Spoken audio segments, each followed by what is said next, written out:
డబ్బులు రాక అట్ట మునిగిపోయినాయి. అలా చాలా అట్ట 2 ఏళ్ళు అయ్యేటోడికి నేను లాస్ అయిపోయి ఆగిపోయాను. అందువల్ల బాణాసంచా గురించి బాగా తెలుసు. రెండోది ఏంటంటే బాణాసంచాకి సంబంధించినటువంటి అనుమతులు, ఈ సిస్టమ్ జర్నలిస్ట్ గా 5 సార్లు కవర్ చేసాం. దాని పేలుడు తీవ్రత ఎట్లా ఉంటుంది అన్నది నేను సిటీ కేబుల్ ఉన్నప్పుడు విజయవాడ భవానీపురంలో ఇట్లాగే బాణాసంచా తయారు చేసే చోట వెళ్తే ఒక చెరువులాగా ఉంటది ప్లేస్, చుట్టూ నీళ్లు, మధ్యలో పాపం చుట్టూ ఇల్లు లేని చోట మధ్యలో పెట్టుకున్నారు ఓపెన్ స్పేస్. కానీ అది పేలిన తర్వాత మేము వెళ్ళినప్పుడు కాళ్ళు చేతుల మీద నడిచిపోవాల్సి దారుణంగా ఉంటది. ఆ తర్వాత నేను మళ్ళీ ఇప్పుడు చెన్నైలో తమిళనాడులో శివకాశి కదా, శివకాశి తర్వాత చిన్న శివకాశి అంటారు, పల్లెపట్టు చిత్తూరుకి దగ్గరలో ఉంటుంది. చిత్తూరు నుంచి ఒక 30-40 కిలోమీటర్లు ఉంటది.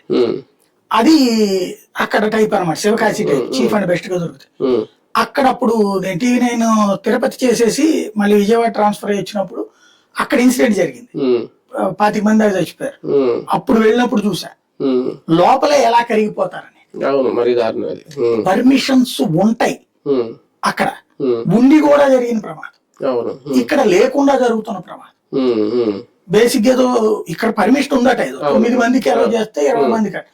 అసలు ఆ పర్మిషన్ ఇచ్చేటప్పుడు వాళ్ళు ఏం చెక్కేసుకుంటారో అది తప్పులేదు.